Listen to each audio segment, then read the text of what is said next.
Mr. Douglas. I can't go on. I can't see. Forget it. Didn't I tell you? I have no chance of escaping. Mr. Douglas, I've got your glasses right here. Just hold on a little longer. That's enough. Leave without me.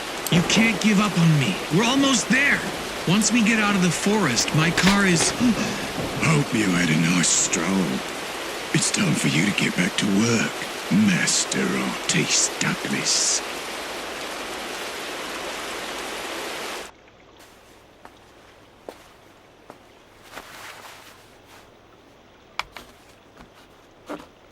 Now, who instigated it?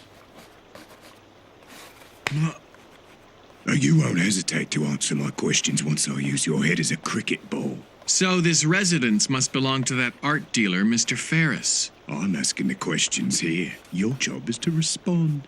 Word is out that a number of unknown pieces by Degas and Van Gogh have been appearing on the market.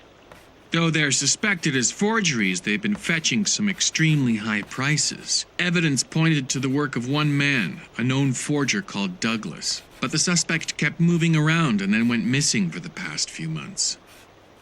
Some collectors have insured these works, and that's when Lloyd's called for a thorough investigation. After some tracking, it became apparent that most of the paintings have entered the market through Mr. Ferris. Insurance agent, eh? Well, I'd say you're just a little too confident for my liking. I could get rid of you with one strike, easy like. But Mr. Ferris has to give the word, and unfortunately, he's not home yet. So until then, this'll have to do!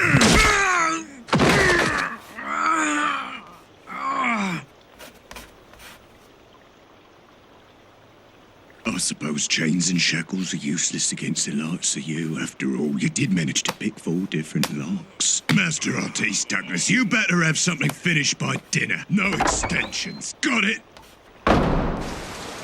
What? The Degas isn't ready yet. Get him to speed up production. All right. Expect me there by midnight. I'll run a check on this Keaton fellow. I need you to handle this, Morris. Insurance investigator.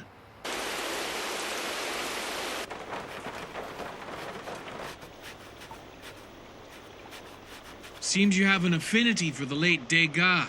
You have a similar touch. They say that during the later years of his life, he could barely see.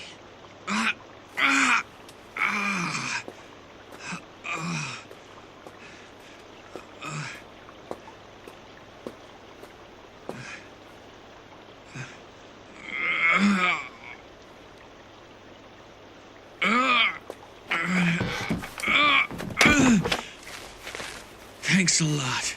I think the bone's broken. Would you mind sacrificing one of your easels?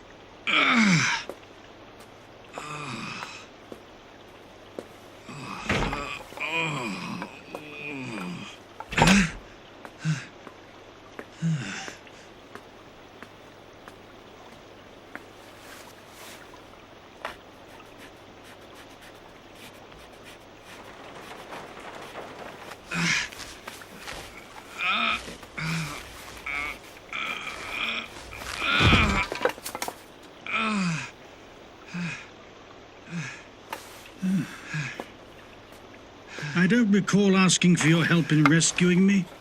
For the record, you came on your own accord. I'm sorry. Could I please have another one of your easels? I'll make a cane. Then we'll try to escape again. My glasses are taken away from me, except when they need me to do my painting. I can't see a thing without them, and I won't risk losing them. It's impossible to escape. But at least you have them now. If you're worried about me, I'll be fine with a cane. Go off on your own.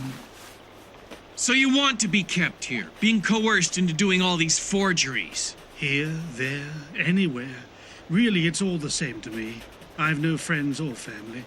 I would have been much more comfortable if you hadn't come in and stirred things up. Your life's in danger. Now that I've blown their cover, they'll have to eliminate you. Listen, would you?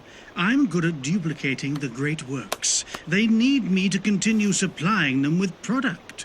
Oh yes, there's no doubt you're accomplished. You've mastered the techniques of all the legendary artists. But I get the feeling that your own pictures must be equally remarkable.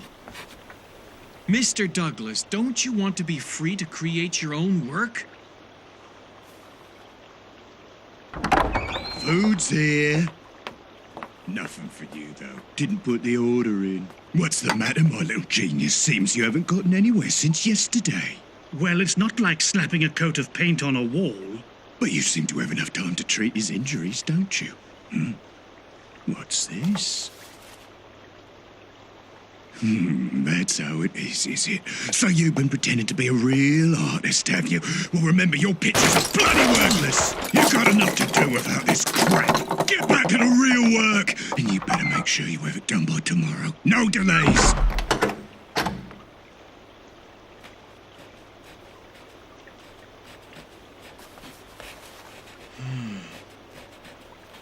The Scottish Highlands. That's near Bentee, within Glengarry.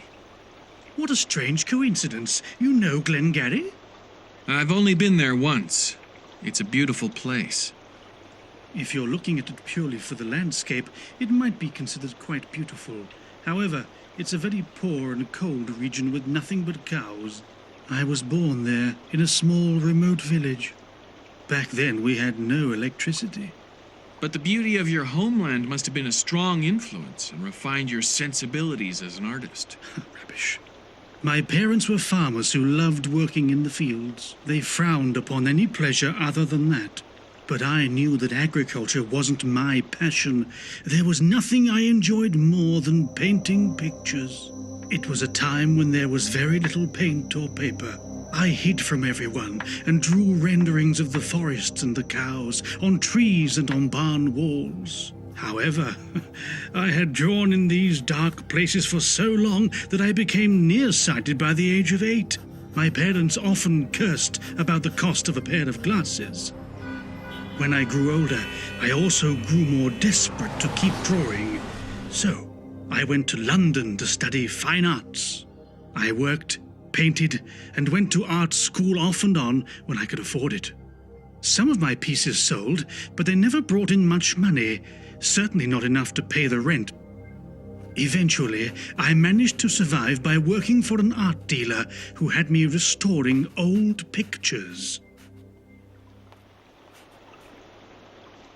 And after devoting my life to my art, all I have to show for it is this extreme nearsightedness. Some reward. What's that sound? Sorry, I'm not very good at giving up.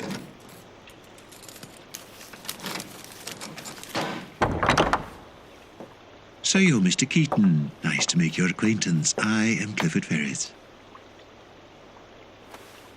I've no time for bad manners. So, Douglas, how are things proceeding? Your Degas are always so very spectacular. But what is this I see? It's not coming along too well, is it? I plan to return to London and send out auction invitations. Don't even think of betraying the likes of me, the one who found you in the gutter. Your artistic talents are limited to forgeries. Those who bring dishonor upon a gentleman wind up 6 feet under. Do me a favor and try not to forget that. This Keaton chap may prove to be a real problem. Remember the incident 2 years ago with the Monet forgery? You mean the one where the detective was in on it? I snooped around and found out it was Keaton who solved it. No, I didn't like him from the start. I've decided I'm not going to leave for London just yet. Once the picture's finished, you have my permission to kill them both. Then set fire to the house and get rid of all the evidence.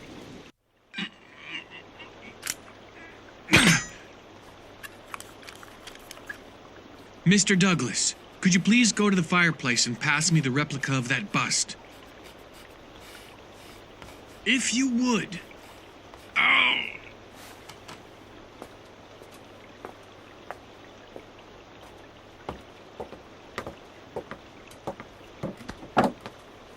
There was an artist in Japan who once referred to the concept of art as an explosion.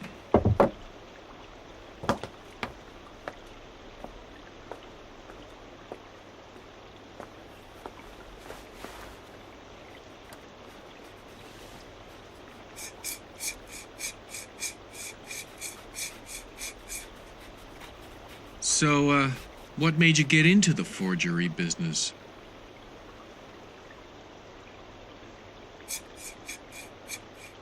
Slowly, I began to feel an indescribable force. Huh? It was about 20 years ago, when I was painting reproductions of Van Gogh for easy money. In a state of exhaustion and hunger, I suddenly felt a certain power come over me. My hand began to move on its own. I was seduced by this power, and I painted and painted and didn't stop until I was finished. And the result was a perfect copy of a Van Gogh. From that moment on, I was able to become the great artists of the world and feel as they did, to draw their personal visions, mysteriously guided by their hand. It boosted my confidence and gave me enough courage to copy more pieces, perfect replicas of the great masters. All the renowned critics were unanimous in their praise of my work. Finally, I was free of money problems and could concentrate on my art without any inconveniences.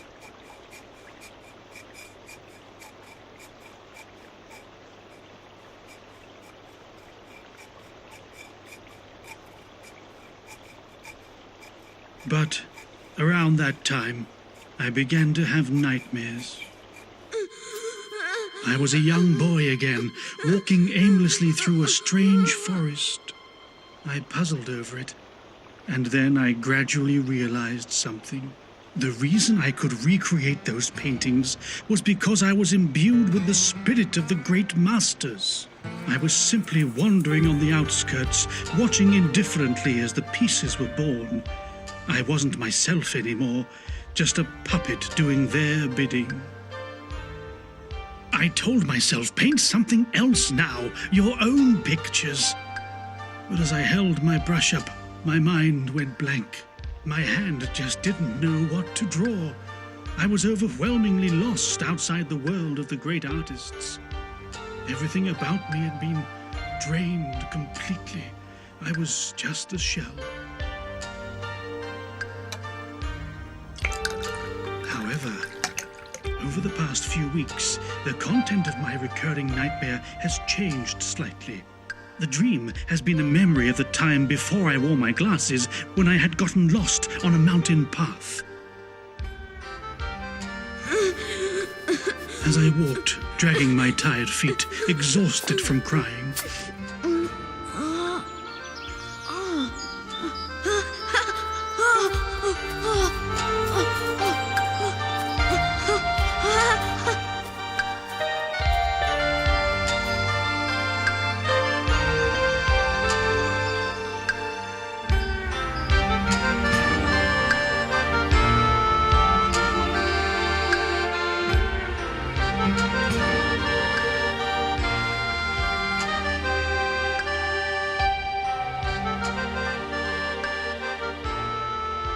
I thought I'd take a little time off from the forgery and draw that scene.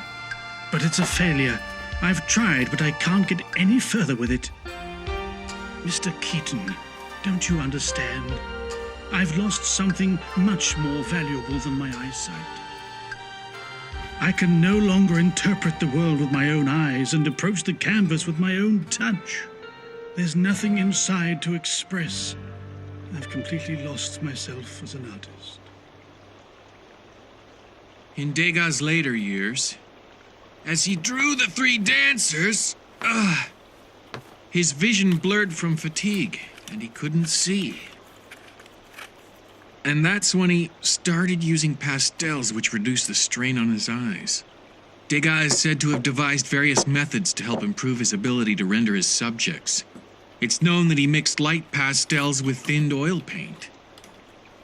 I believe that through trial and error, he found a unique way to emphasize the bold outlines and colors in his depictions of the dancers and laundresses.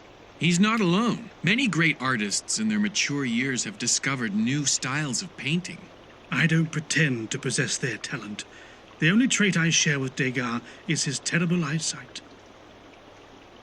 To represent a three-dimensional scene on a two-dimensional plane is an incredibly profound and challenging endeavor. From the ancient Egyptian art of rendering the body straight on and the face in profile, to the perspective drawing of medieval art and Japanese ukiyo-e. Humans have a passion for taking what is seen by the eye and expressing it in their own style. It has its roots in ancient times. You keep on bringing up history. You know it well. Early in life, I'd set out to become an archaeologist. This is my job. Investigations. But I plan to discover our origins, a European culture within the Danube River basin. Strange man. Even with a broken leg and absolutely no hope of survival, he still talks about his goals in life. Look at you! Trapped in this room, forced to paint these forgeries. Yet secretly, you're still trying to create your own work. You can do it, too! All that's required of you is to draw your own homeland and you'll be able to find yourself again.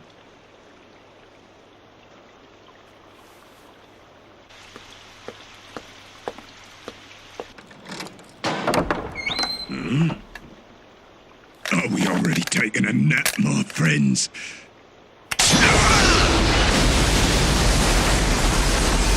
Quite an explosion. I filled a light bulb with charcoal and oil thinner, then stuffed it in the sculpture. Mr. Douglas. Maurice? Maurice! What's all the commotion? Mr. Ferris! The two are trying to escape! Come quick! Let's go, come on, hurry!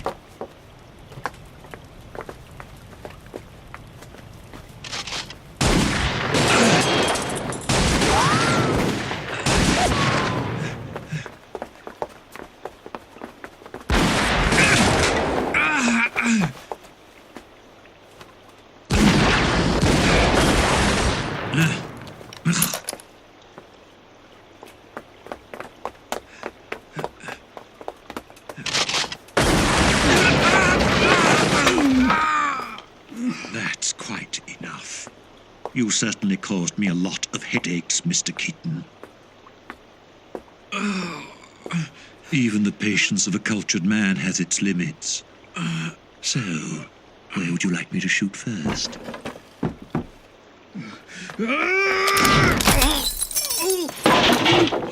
Mr. Douglas! It's unfortunate you won't get to enjoy the finale. Huh? What's this then? I see. So this is what you were working on when you should have been finishing the Degas. I can see. I warned you. Never bring dishonor to a gentleman like myself.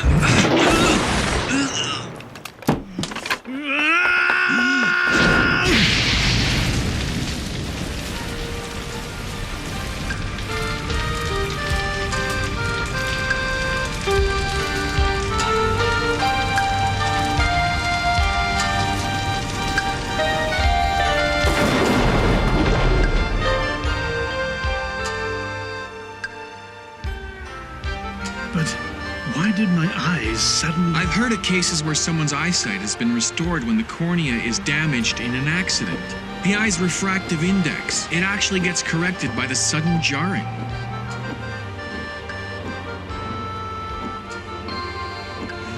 Mr. Douglas! What's wrong?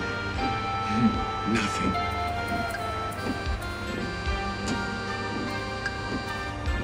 Now my eyes are adjusted, I'm going back to the Highlands. I'll just walk the hills and see the lakes.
Keaton is on the scent. Or rather, something doesn't smell right. Strange things are in the air as our investigator checks out the mysterious circumstances of an elderly man's sudden death. The evidence doesn't make sense. So says the client, who is adamant that his old friend met with foul play. Keaton is about to learn. Next time, the scent is the key.